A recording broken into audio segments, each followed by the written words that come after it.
Hello and welcome to another edition of Inside the Burrow, the FAU podcast for and by fans. My name is Dan. I am joined as usual by Shane and Jack this week. And today we are going to go over the Ohio State game. I saw some promising things there. We are going to have somebody on from UCF, and we'll do our own little preview of the FAU versus UCF game. So really, I guess to dig right into it here, the Ohio State game, score was I think the score was a bit as expected. FAU did beat the spread, which is a good sign because I think our record versus the spread against Power 5 teams is quite poor. So beating the spread, that was pretty good. But the game starts out 28-0 in the first quarter, and I'm pretty sure every single Owl fan was saying, all right, why are we doing this? Why do we keep scheduling these games? It's a repeat of Norman, a repeat of Alabama, and all those other games that we played. But as I was watching the game, I was thinking of what I would say in the show about why do we play these games? How do you find, as a coach, how do you find the positive points of this game? And fortunately, really starting towards the end of the second quarter, I think certainly defense started to find its way, and then offense had a really nice drive to end the quarter and start in the third quarter. Really, and we'll dig a little bit deeper into stats here, but FAU outscored OSU from the second quarter on, and really just it was nice to see them not give up, not wilt. I mean, defense came back and made some stops. And another thing is I think they really created the turnover. It was hustle, it was hitting hard, that really I think made a change in the game. And yeah, we lost, but we don't have to reach too far to try to find some of the positives. So that's just my rant that I'll end there. Jack, what was some of the things that you were thinking about as the game went on, or positive or negatives or what? Yeah, Dan, I mean, you hit the nail on the head. First quarter was pretty abysmal. We had negative 60 yards, something like that. I forgot how awful it was, but we were in the negative yardage at the end of the first quarter. But then in the second, the defense started to play much better. They played with heart. Then, at halftime, the offense made some adjustments. I noticed that they used Harrison Bryant right down the seam a little bit more than they did in the first half. It worked. John Rain had a good day. We've been talking about the tight ends all offseason long, and we can see how deep we are at that position, how well we can move the ball against one of the top 5 teams in the whole country when we use our 2 tight ends well. I'm just proud of how the team fought. One of the things I was most impressed with, and obviously I was there, is down on the field level. And the first quarter, it felt like OU. It was I think it was more mental errors.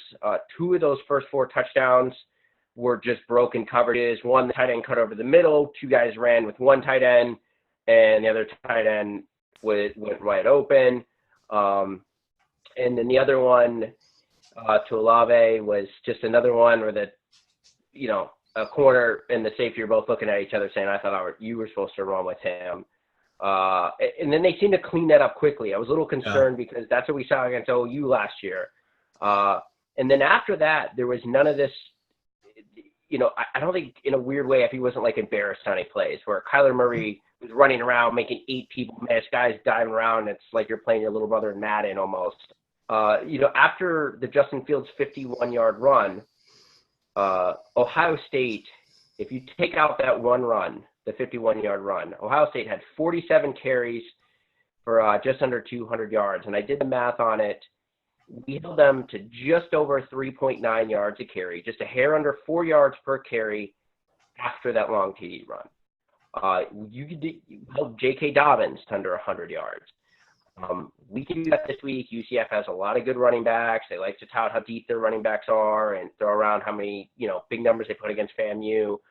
But you can do that this week and tackle well and make some hits and, do this to a team that hasn't put on the road a lot. It'll carry over. I thought Chris Robinson played really well. He was smart. Yeah. He had a few key drops. Bryant dropped a couple. Yeah. The John Mitchell drop was cringeworthy. He got open, ran a great route. He had a couple other catches. But God, you saw a much more poised Chris Robinson getting the ball out. Some of the sacks were just, I thought the O-line played okay. They weren't great, but Chase Young and the rest of the Ohio State D-line was, I was saying to somebody, and I was there with our old, the Nest's old buddy, Andrew Ivins, and we're sitting next to each other, and there was a timeout called, and you could see the two huddles and just the size difference between the two teams. Like, Ohio State should score every single play on us. Right. You know, they fought back, and I realized after that first quarter, I think it was, we don't want OU again, and, you know, they just relaxed and started making some plays. Yeah, I think it is relax is a big thing, and I think that shows a lot of maturity on our part, which especially on defense, we're a pretty upperclassman heavy defense, and that was really nice to see. And again, I kind of mentioned it earlier, but the turnovers that happened, yeah, there was kind of the lateral pass, but it was, you know, the hustle of the team made that happen for one of the fumbles, and you could see that Ohio State wanted to pass the ball, especially in the third quarter, where one of Ohio State's touchdown drives, it was 3rd and long, and Justin Fields was able to extend it through scrambling. Like, they wanted to go deep, they wanted to throw the ball, and nothing was really there. So that, to me, that was really encouraging. Like, yes, it still ended with them scoring, but they didn't necessarily do it the way that they wanted to. And again, you're talking about 4- and 5-star recruits that against 2- and 3-star recruits, where sometimes talent is just going to, you know, outlast you and outdo you. But I think the defense forced their offense into a lot of uncomfortable situations. I thought that was something that we didn't necessarily let them get to the things that they wanted to do. I think they wanted to make a statement, you know, that, you know, here we are, Ohio State, we're going to punish this team. We're going to have 50-yard passes and all these big long runs. And again, outside of the first quarter, they really, really weren't able to do that. So that was pretty nice to see. And, you know, you mentioned, I think Chris Robinson, he's, again, somewhat of a small sample size, but he did come out, especially after the first quarter, a little bit more relaxed. And I think the key to it all was getting the ball out quickly. And, you know, going back to 2017, that was a huge thing. One of the best things that Jason Driscoll did is he didn't take sacks. He got the ball out quickly, made the first or second read, and the ball was out. And that's really what helped our offense. And so there was a lot to like about what happened. I didn't walk away so much doom and gloom. Oh, great, UCF's going to put up 80 on us. Yeah. I felt pretty good.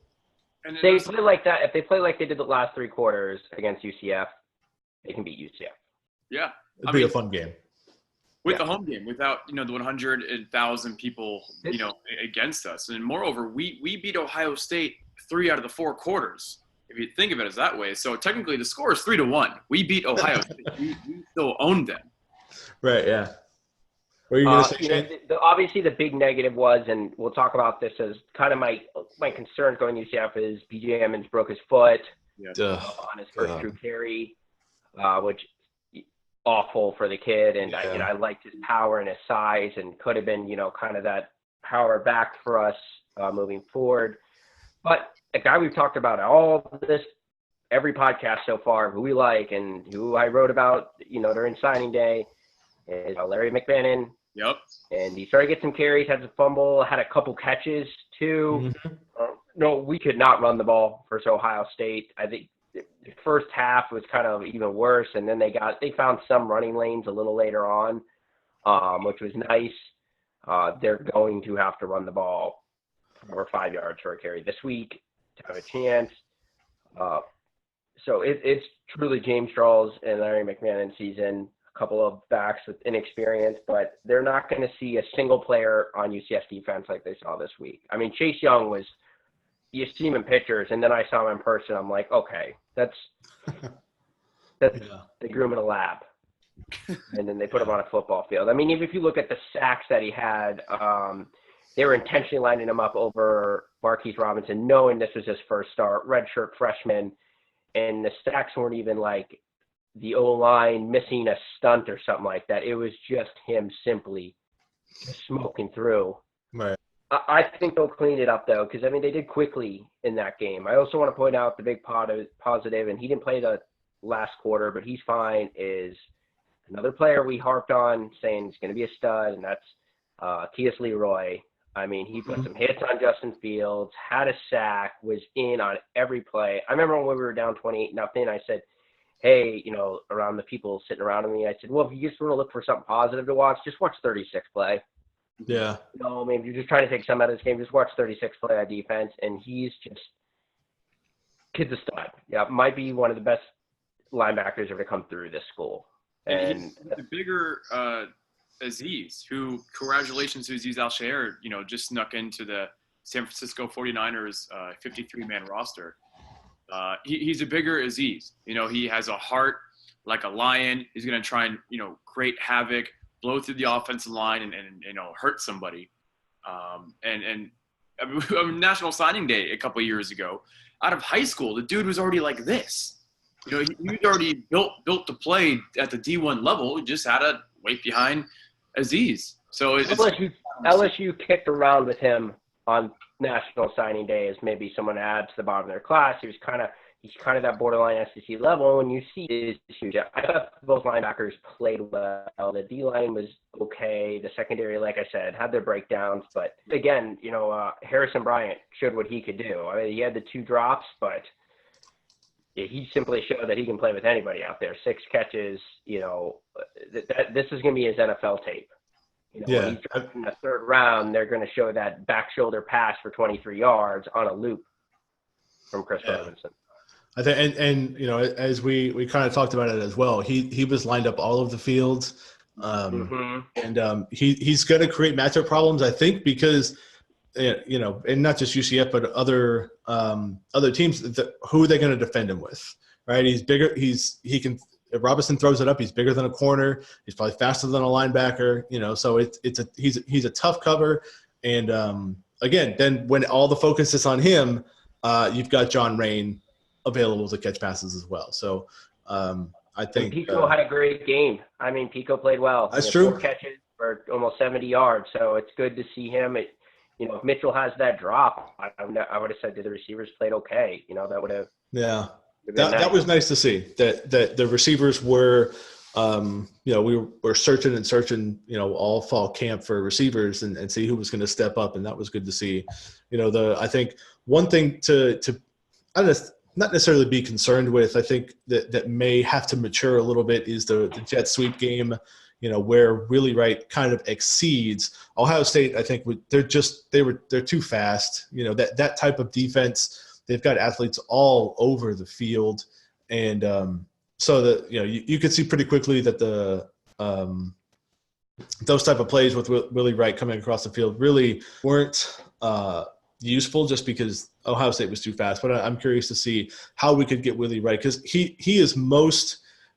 at his best not making people miss but running away from them. So he needs to get the ball where he can run away from people, use his speed, and not necessarily juke people out of their shoes, because he's just not that type of player, at least right now. Remember when last week we were talking about whether or not we're going to see the entire playbook, because, we're going to be looking at UCF coming up this week. It's interesting. I feel like we probably tucked the playbook away a little bit, not for UCF, more so because certain plays just aren't going to work against Ohio State. We saw, a couple trick plays you try to do where it set up a double pass with Chris throwing it downfield. That was a mess because Ohio State's defense, especially their defensive backs, are too disciplined. And then defense as a whole were just too fast to run things like those jet sweeps that you mentioned, Dan. A team against Ball State, yeah, that could probably work out. Ohio State, it's just not going to happen. Yeah, I loved the onside kick. Oh, yeah. And then we all called it. I just love Lane, just constantly going for it, just constantly saying, let's just go out there and give our players, something to cheer for. I think something to kind of on that point. Well, maybe we can talk a little bit about special teams, but the announcers, when we were 28 to nothing, and we go out and we kick 2 field goals, and they're like, well, what does a field goal really do for you right now? But I think Lane, a good coach, he was trying to instill some confidence in our kicker, in special teams, showing, hey, yes, it's 28-0, but this isn't the conference championship. We're not trying to just get some points. Really trying to, or in that situation, we're trying to just get some points. And kind of knew that the game was out of reach, but there was teachable moments. There was opportunities for Shane, like you said, for the guys to have a good time, get something to celebrate, change their mindset a little bit. So I think that was, it was statistically probably not the best move, but I think that can hopefully pay off down the road where, we need a 35-yard field goal or something like that. Our special teams are going to be able to come through. And definitely on the subject of special teams, our punting game was fantastic. I mean, that was one of the things against OU that was just monstrous for us. It was just a disaster. And I think, he had a 70-yard punt, Yeah. Matt Hable. So I think that's something positive. I mean, because I think punting last year cost us at least one game. And basically he was able to flip the field a couple times. And so that was again, another positive coming out of this, the 20-point loss, whatever. But there was more positives, I think, in the situation that you may find in another loss, getting manhandled by Alabama or Oklahoma last year. And let me chime in real quick before we move on. Shout out, I said this a couple weeks ago too, shout out to Sebastian Rayla, who was the starting punter before he got hurt in one of the fall scrimmages. He didn't travel. I'm pretty sure he didn't travel with the team because he was on Twitter during the game, but he was just hyping Matt Hayball, the Aussie punter, up like there was no tomorrow. And that is just so cool to see. You have this freshman kid who comes in, you don't know much about him, and he's in a battle here to take your job away. And Rayla is completely supportive of him. And that was just so cool to see.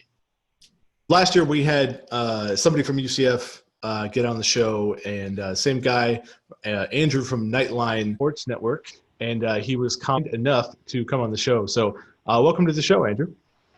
Hey, thanks for having me, guys. Appreciate it. I think I was on with you guys, what was it, last year or something? Yeah, last year when UCF narrowly defeated FAU. Well, I guess we'll kind of jump right into it, and we again appreciate you being on with us. And I get the first question I've got is, what do you think, obviously, aside from the quarterback change, what do you think is one of the biggest differences between this year's UCF squad that FAU might want to look out for than last year? Well, I mean, things that you're going to look out for is our secondary for sure. Our secondary is absolutely awesome. We did lose a cornerback in our first game, dislocated knee, torn MCL, that whole deal, unfortunately. So Bam Moore, number 20, he was usually the weak side corner. So, that's something that we're going to have to look out for. But our secondary besides that is extremely good. And I think that whoever steps into that spot is going to be extremely good as well, and still be able to step up and do the whole deal. So our defensive line as well looks pretty strong. Our defense in general looks strong. The offense, obviously, you're going to have to look out for our running backs and pretty much the entire thing except maybe the quarterback position, which I don't think is solved yet. Andrew, I have a question. I think last year, it was a pretty competitive game. For most of the game, UCF, pulled away late. I thought the biggest difference was Mackenzie Milton. UCF didn't have any turnovers in that game. FAU had 3. They lost by 3 scores. FAU was able to run the ball for, I believe, over 300 yards versus UCF last year. And UCF's run defense, didn't really improve throughout the year. What's kind of the difference there? I'm not a huge fan of Randy Shannon's defense. I thought there was a kind of a reason he went 7 years after Miami without becoming a coordinator. Was there some amongst UCF fans worried about Randy Shannon? Well, we call him second half Randy because he always seemed to take the first quarter or the first half of the game off and then come around the second half and pretty much make it where nobody was, doing crazy running yards against us. So, our defense is what it is, kind of. It seems like so far this year, I mean, we played a subpar opponent, obviously, but it seems like this year we handled it pretty well, and there wasn't a big change, between the halves of football. So maybe he's gotten it together a little bit better. I'm not sure. I mean, we still haven't played a quality opponent. So, I mean, we'll see. You guys are definitely more quality than FAMU was last week. So. Well, and it's interesting that you brought up the quarterbacks earlier, because that's, something that UCF's had to worry about for a while now since losing Mackenzie Milton. So I have two questions for you. A, can you give us an update on Milton's status? Obviously, we know he's not going to be playing this Saturday. Might not be playing for a while. Just out of curiosity, we've all been concerned about him. Can you give us an update on what he's been doing? And then B, let us know what we should expect from the quarterback position come Saturday at Howard Schellenberger Field. Is Brandon Wimbush going to be playing the whole game, or are we going to see a dual quarterback type situation? Okay, well, first of all, Milton, he's doing really well. He's got 100% nerve regrowth through all that stuff, so he can feel everything. So the nerve is 100% healed. He's still obviously healing all the ligaments, and stuff like that. So he's still doing rehab every day. But everything looks extremely positive. Obviously, he's sitting out this entire year. And then who knows if he'll come back and play football next year. I mean, it's pretty much, it may not even be next year, maybe the year after that. You never know. But he has said numerous times that he wants to. So I think if anybody can do that, it's going to be him personally. I know him pretty well, and I you've seen him play on the field, and that's what he is. That's what he's like in real life. He's a gamer, period. So if anybody can do it, he can do it. Now, as far as this week coming up, you're going to see two quarterbacks at least. You're going to see Brandon Wimbush, and then you're going to see the guy that followed Mackenzie Milton here, which I like to call Mackenzie Milton 2.0, because he plays a lot like Mackenzie. They learned from the same guy. Dylan Gabriel is his name. They learned from the same quarterback guru that's there in Hawaii that Tua learned how to play under from Alabama, and Mackenzie. This guy, Dylan Gabriel, took over from Mackenzie at his high school when he left and broke all of the Hawaii passing records. So he's a really good passer. He's very much more accurate than Wimbush is, and that's Wimbush's downfall. It's been Wimbush's downfall since he was at Notre Dame. Everybody knows how Wimbush plays. He's about a 50% quarterback. We would really like to have somebody that's a little bit better than 50%, but they kind of want to save this guy's red shirt, Dylan Gabriel. So they had a competition all spring, all fall. And last week they thought that it was such a tight competition that they played both of them. Quick leash, or are they going to play it out to maybe something they set ahead, more of a little bit of planned switching off? I do think that he has a short leash. He has to, because there's a guy that's very capable that just doesn't have the experience behind him. But I think that our coaches will do whatever it takes to win. I personally think that at some point this season, it could come sooner, it could come later, but Dylan Gabriel, in my opinion, is going to be the starting quarterback for this game, for this 2019 team. Interesting. What has been kind of, just kind of speaking to the game, I know this is the game, last year was a lot of fun. Anytime, and with the White brothers and, UCF also scheduling FIU in the future, this is a game in state-wise that a lot of people are looking forward to. Do you feel that for the UCF fans, or do you feel like this is almost kind of, big time for it? This is fun, but, not something they circled on their schedule, obviously. Yeah, I mean, I think it's definitely a bigger challenge. Anytime you go up against Lane Kiffin and a team that he is dealing with, I think that, it's obviously going to be more of a challenge than what we had last week. I still don't think it's going to be that big of a challenge, to be honest with you. I'm not trying to be mean. I'm not, none of that. But we're looking forward to playing Stanford and Pittsburgh and those games. Those are the ones that, I mean, obviously we can't lose a game. That would ruin everything. But we're number 17 or 18, whichever poll you look at. We dropped down a spot because Wisconsin jumped us for some reason because they played a horrible Cows team over there in at Southwest Florida, we like to call it, because they're not South Florida by any means.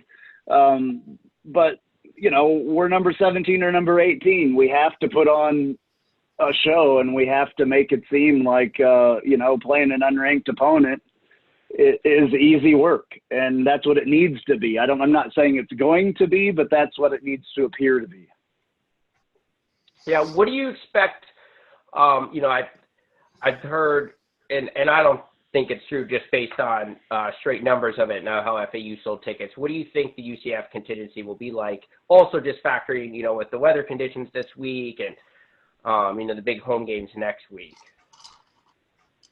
Well, I think that it's going to be fairly large. I mean, most people that I've talked to are going. I would say probably 7,000 to 10,000 Knight fans would probably be there. I think that's fair because I just see on Twitter of UCF fans say it's going to be 70-30 at them. And I'm like, well, if you count our student section and our season ticket holders, we're already at 60%. So it's like, less, and then. Yeah, I mean, I think, it's obviously not going to be a home game for us like we can go other places, but I think there's going to be a large amount of people. This isn't a far distance to travel, so it's obviously the closest one that we have until November. I think that's fair. And now that I think about it, I mean, FAU will be, the third closest to UCF after USF in Tampa and UF in Gainesville. So it's you see it with us. Every single time we play FIU, down in Sweetwater, very far away from the beach, you always have a lot of FAU fans going because it's just so easy to do. Yeah. Yeah, and then it's the same way with us and Southwest Florida or whatever you want to call those guys, the Cows over there. It's only an hour and a half between our stadiums. So yeah, both teams, they don't travel nearly as well as we do. But, I mean, we can go over there and make their game like a home game. They just don't really support their people, their team at all. So it is what it is. Yeah, Andrew, I was there last year at Ray J when Mackenzie Milton got hurt, and then I was at the game. I live here in Tampa, by the way.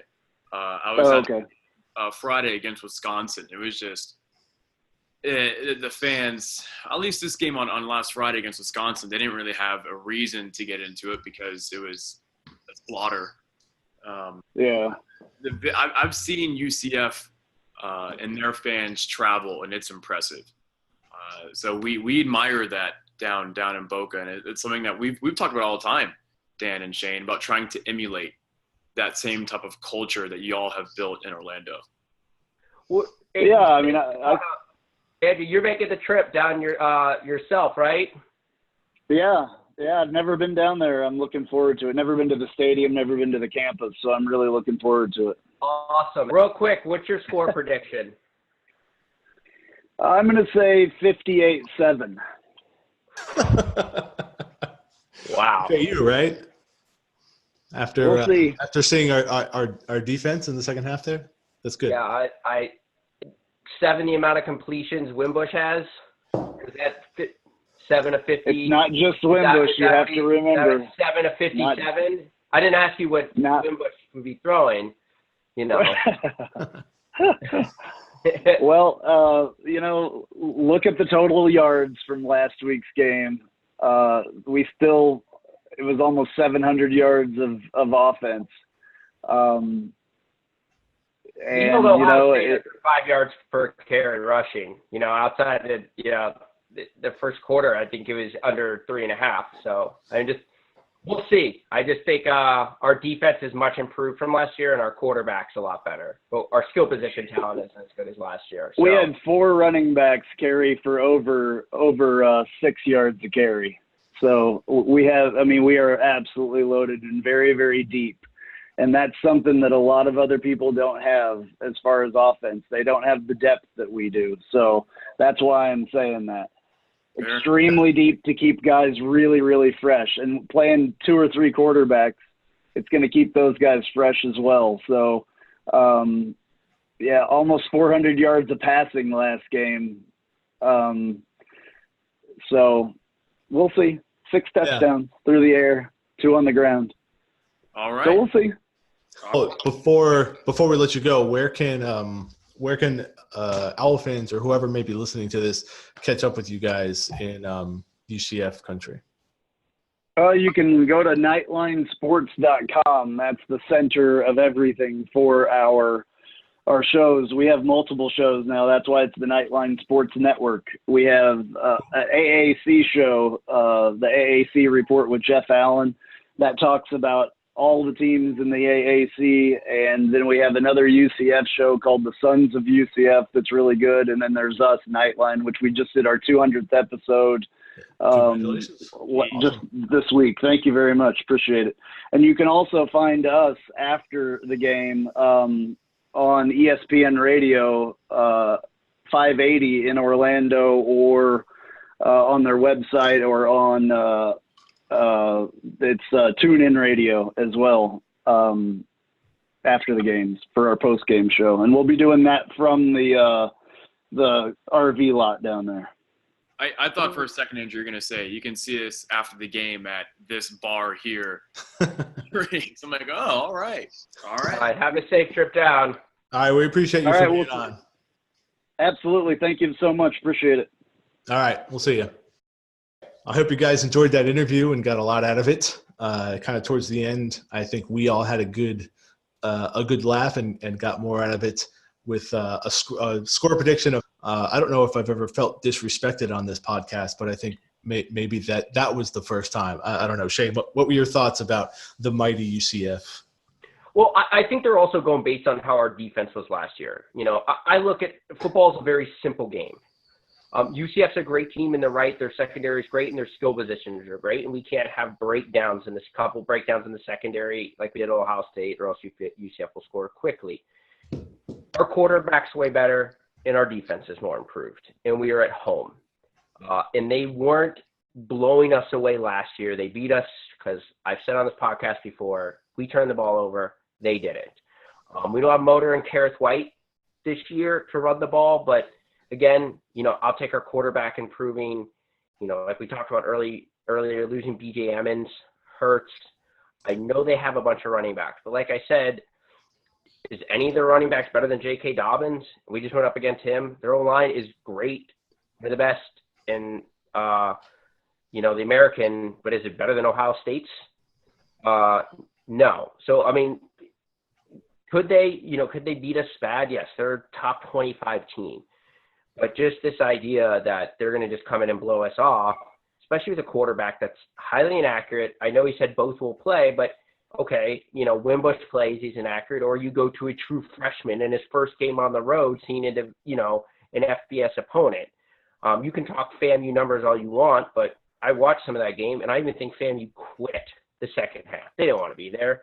Yeah. So, and there were some throws where Wimbush just tossed it up, and I said, if that's us, that's picked. And they scored. I'm sorry. Vegas opened the line at 8.5.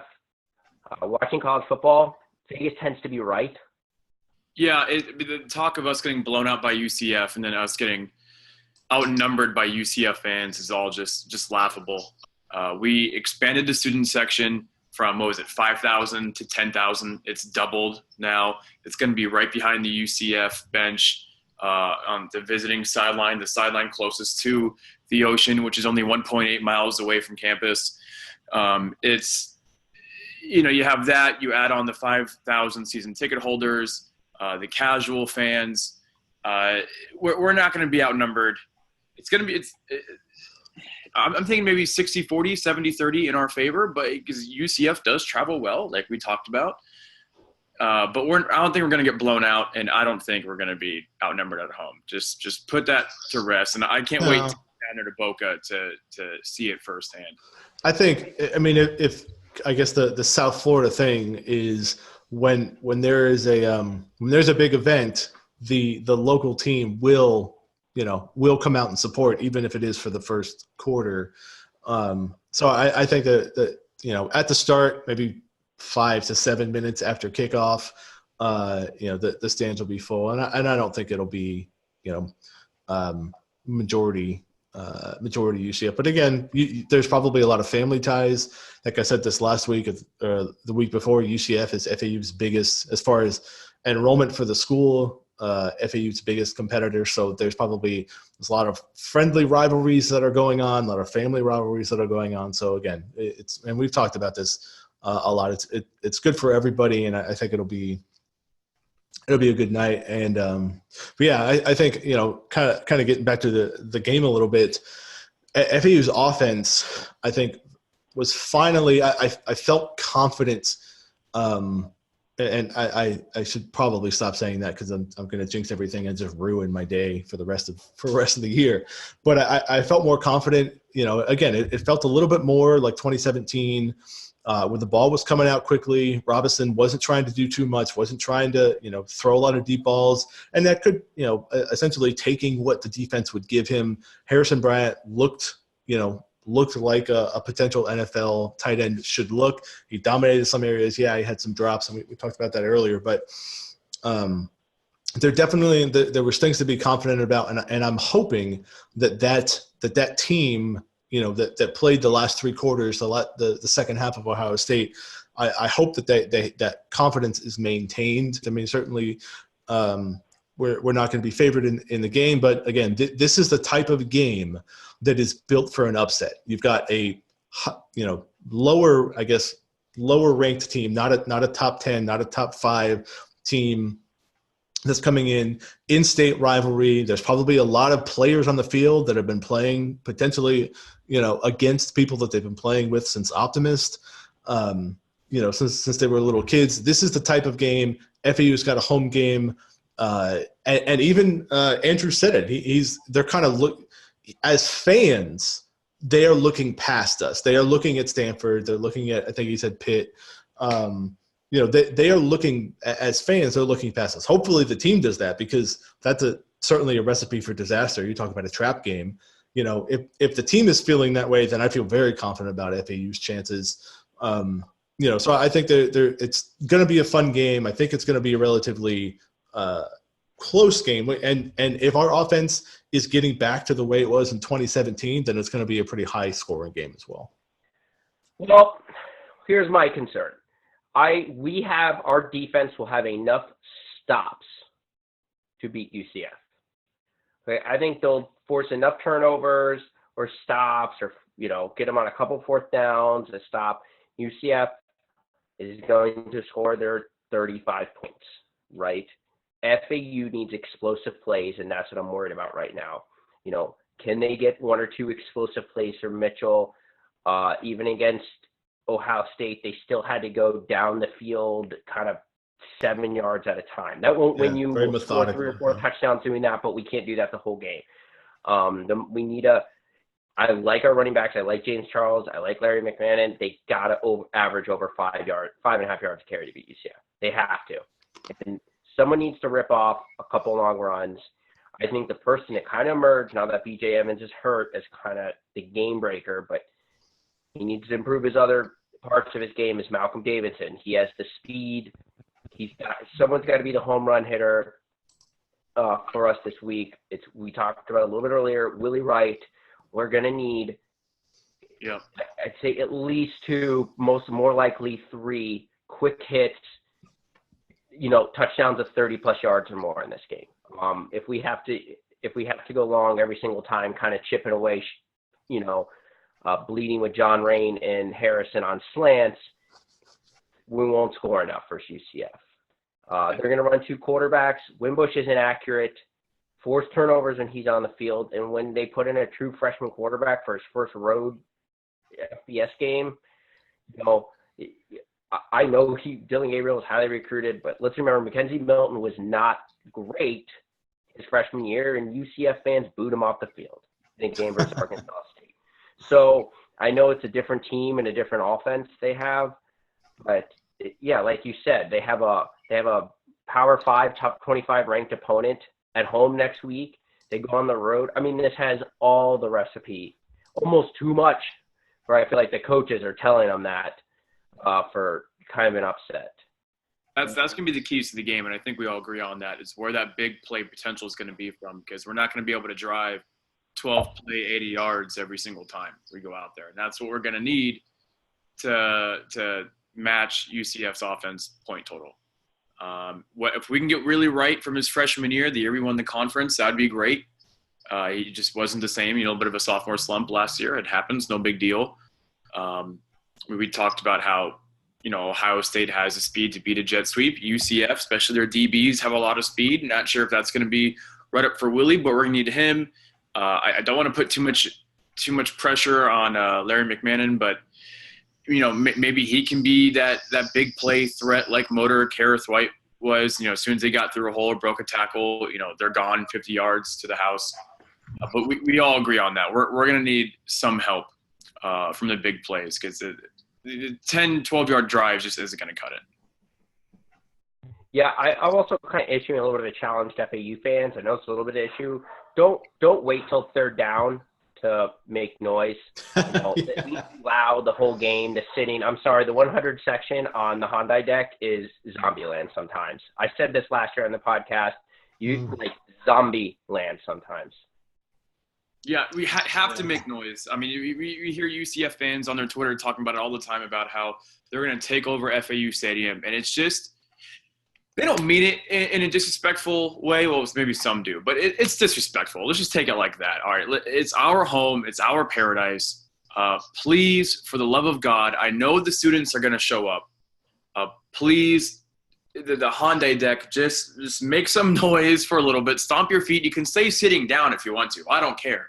But just stomp your feet for a little bit to make some noise, put pressure on Wimbush, so that way when he does start throwing those inconsistently accurate passes, something can happen. When the freshman goes in there, then Kiki Leroy, lays a boom on him to force a 3rd and long, he knows he's not in Orlando anymore. That this could finally be the day that we get the big win at home. Our biggest win at home is against, FIU 2 years ago? Come on, that's a joke. There was a lightning delay. The power went out. I mean, half the stadium was empty by the time we were rushing over to the Shula Bowl trophy. This is our chance to finally, on national TV, make something happen at home. It's been too long. Yeah, I think the dreaded, FAU big game curse goes back to Miami, the FIU game, FAU at FIU, that game. It just seems like every time we've got a big game, and hopefully the Hurricane, which we really haven't talked much about the Hurricane, which I guess is a good thing. FAU Tuesday practice in Davie at the indoor practice facility for the Dolphins, but hopefully that the Hurricane just takes the bad weather with it, and we get that window of just delightful. Well, it's not fall yet, but college football. It's supposed to be right now. Only, knock on wood, my wooden head, only 20% right now. So right. Just so we get in the stadium early, FAU fans, it's going to be hectic. They're not used to, with the crowds like this. Sometimes it's a little hectic. So get in there early and let's rock this place. Let's, this is our chance. You get this win, it changes everything. Yeah, this could be the start of where things start to take off, where fans start believing. Obviously, the team is going to believe, but fans start to believe it. Even administrators at the university start to believe it more. The local community, this is our chance to a better chance than knocking off number 6 USF in 2007. But really a great opportunity to take our fandom and really get noticed on a larger level. We've got the coach for it. We've even got now we're really starting to get players in the NFL that are known for it. Motor was named. I saw an article that he's going to get the majority of the carries, or a lot of the carries in Buffalo, because Shady McCoy was released. So there's a bigger image of FAU now, and I think again this is our opportunity to really take that next step. So I'm hopeful, looking forward to it, and any last thoughts? I want to say, and we were talking about it, and this is a little bit the prediction. FAU under Lane Kiffin is 11-3 at home. The 3 losses were Navy, his first game, last year versus Louisiana Tech, which third string quarterback Ray Feevey had to start, and then UNC Charlotte, which is probably the most disappointing. But FAU's a better team at home, so yeah, that matters in college football. So I'm cautiously optimistic, and I just because I think we have the guys on defense to beat this team. We have the guys. We have the defensive front. We have some of the players. Like I said, the missing thing is right now is some skill position guys have to step up. Outside of Harrison, that's it. A couple skill position guys step up. I think, we can do this. Chris Robinson's obviously here to make plays. I thought it was funny. I mentioned to somebody. I said, "How much did Robinson on that 2-point conversion look like Brent Stockstill?" Right. Running across the field. I said, it's. Yeah. So he'll need to make a couple plays like that in order for us to win that game.